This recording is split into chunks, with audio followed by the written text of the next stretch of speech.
यंदा 27 ऑक्टोबर ते 2 नोव्हेंबर दरम्यान लाचलुचपत विभागाने दक्षता जनजागृती सप्ताह 2025चे आयोजन केले होते.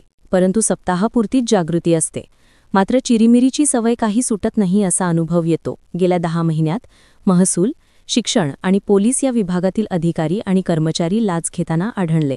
राज्य शासनाच्या एकात्मिक बालविकास सेवा योजना आयुक्तालय, मुंबईच्या वतीने राज्यातील 2430 अंगणवाड्यांना स्मार्ट किट उपलब्ध करून बालकांच्या पूर्वप्राथमिक शिक्षणाला बळकटी देण्याचा प्रयत्न करण्यात येत आहे.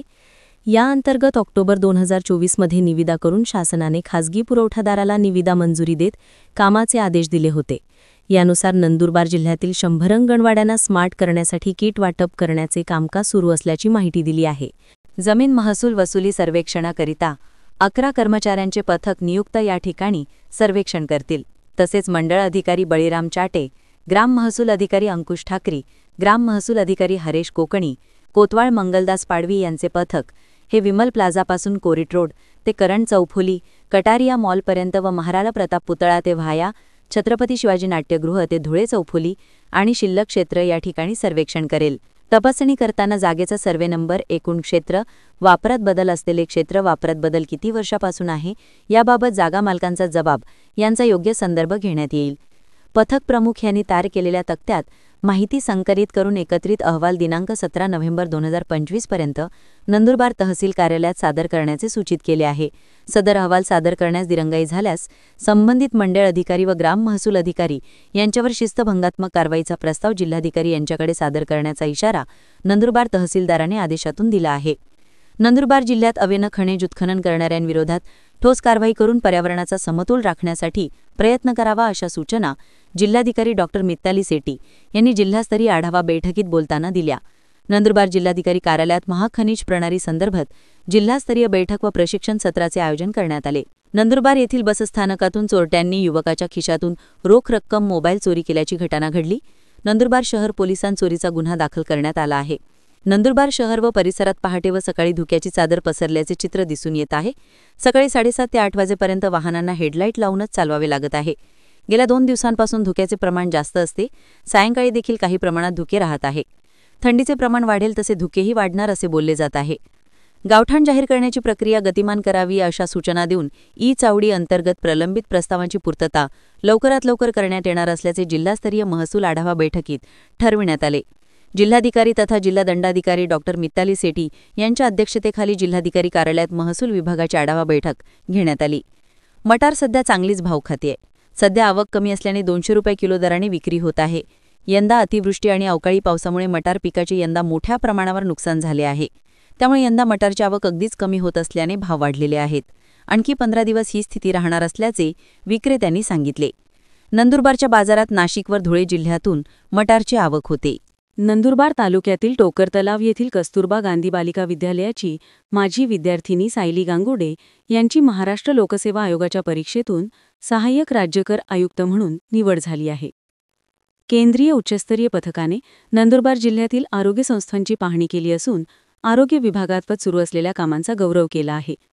4 दिवस विविध कामांची पाहणी करून मुंबई येथे झालेल्या बैठकीत नंदुरबार जिल्ह्यातील आरोग्य विभागाच्या कामांची स्तुती केली आहे. नगर परिषद निवडणुकींच्या पार्श्वभूमीवर राज्य निवडणूक आयोगाने नामनिर्देशन पत्र सादर करावयाच्या कालावधीतील दिनांक 15 नोव्हेंबर रोजी शनिवारी नगर परिषदांचे कार्यालय सुरू ठेवण्याचे आदेश राज्य निवडणूक आयोगाचे उपायुक्त राजेंद्र पाटील यांनी दिले आहे. नंदुरबार नगर परिषदेची सार्वत्रिक निवडणुकीची प्रक्रिया सुरू झाली असून लोकनेते दादासाहेब बटेसिंह रघुवंशी व्यापारी संकुल ते नगर परिषदेचे JPN रुग्णालयपर्यंत रस्ता रहदारी तसेच वाहतुकीसाठी आवश्यकतेनुसार बंद ठेवला जाणार आहे. उधना ब्रह्मपूर साप्ताहिक रेल्वेगाडीला आठवड्यातून 3 दिवस करण्याचा निर्णय रेल्वे प्रशासनाने घेतला आहे. त्यामुळे खानदेशातील रेल्वे प्रवाशांसाठी मोठी सोय उपलब्ध होणार आहे. उत्तरेकडील थंड वारे राज्याच्या दिशेने वाहू लागल्याने गारठा वाढला आहे. मध्य महाराष्ट्र आणि मराठवाड्यात काही ठिकाणी किमान तापमान 10 अंशाच्या खाली घसरल्याने थंडीची लाट आली आहे. आज राज्यात मुख्यतः कोरड्या हवामानासह गारठा कायम राहण्याची शक्यता हवामान विभागाने वर्तविली आहे. मुंबईसह पुणे, विदर्भ, मराठवाडा गारठल्याचे पाहायला मिळत आहे. दरवर्षी 12 नोव्हेंबरला जागतिक न्यूमोनिया दिन साजरा केला जातो. त्या अनुषंगाने नंदुरबार जिल्ह्यात आरोग्य संस्थांमध्ये जागतिक न्यूमोनिया दिन साजरा करण्यात आला. नंदुरबार येथील डी.आर. कनिष्ठ महाविद्यालयाचा खेळाडू राज्य अजिंक्यपद स्पर्धेत वैयक्तिक स्पर्धेतून प्रथम क्रमांक मिळविला आहे. नंदुरबार जिल्ह्यात 14 नोव्हेंबर हा दिवस बालदिन म्हणून साजरा करण्यात येत असून या निमित्ताने बालकामगारांच्या उच्चाटनासाठी विशेष प्रयत्न करण्यात येत असल्याची माहिती सरकारी कामगार अधिकारी मधुरा सूर्यवंशी यांनी कळविले आहे.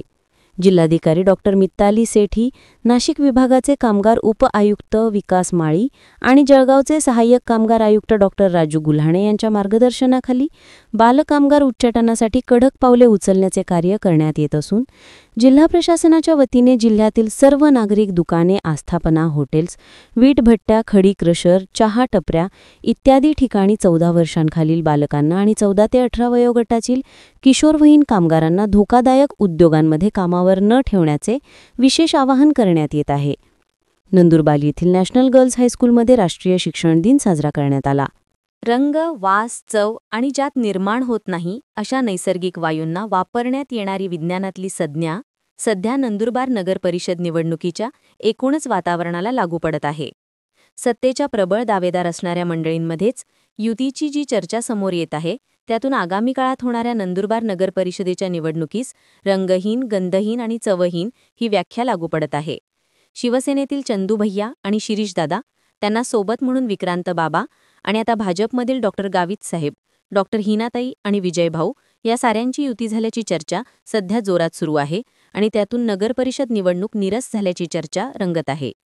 शिवसेना आणि राष्ट्रवादी पक्ष आणि चिन्हाची सुनावणीसाठी आता नवीन तारीख मिळाली आहे. या दोन्ही पक्षांच्या वादावर आता सर्वोच्च न्यायालय पुढच्या वर्षी म्हणजे 21 जानेवारी रोजी सुनावणी करणार आहे. म्हणजेच स्थानिक स्वराज्य संस्थांच्या निवडणुका जवळपास पार पडल्यानंतर याचा फैसला होण्याची शक्यता आहे. शेतातील कृषीपंपांना जोडलेल्या केबल वायरी चोरट्यांनी चोरून नेल्याची घटना खोंडामळी येथे घडली. या प्रकरणी नंदुरबार तालुका पोलीस ठाण्यात गुन्हा दाखल करण्यात आला आहे. जमीन महसूल वसुलीसाठी नंदुरबार तालुक्यात 12 कोटी रुपयांच्या वसुलीचे उद्दिष्ट सन 2025-2026 या वर्षाकरिता निश्चित करण्यात आले आहे. सदर जमीन महसूल वसुलीसाठी नंदुरबार मंडळ कार्यक्षेत्रातील नंदुरबार शहर अद्दी आणि नंदुरबार मंडळाच्या कार्यक्षेत्राकरिता मंडळाधिकारी व ग्राममहसूल अधिकारी यांचे पथक नियुक्त करण्यात आले आहे. या पथकास जागेसंदर्भात सर्वेक्षण करून त्यासंदर्भात एकत्रित अहवाल 17 नोव्हेंबरपर्यंत सादर करण्याचे नंदुरबार तहसीलदारांनी सूचित केले आहे. राज्यातील विविध आरोग्य कार्यक्रम आणि योजनांचा प्रभावी प्रसार करून त्या अधिकाधिक नागरिकांपर्यंत पोहोचाव्यात यासाठी आरोग्य सेवा संचालक डॉ. विजय कंदेवाड यांच्या अध्यक्षतेखाली आज राज्य आरोग्य शिक्षण व संपर्क विभाग पुणे येथे आढावा बैठक घेण्यात आली. या बैठकीला राज्यातील सर्व जिल्ह्यांतील विस्तार आणि माध्यम अधिकारी डेमो उपस्थित होते.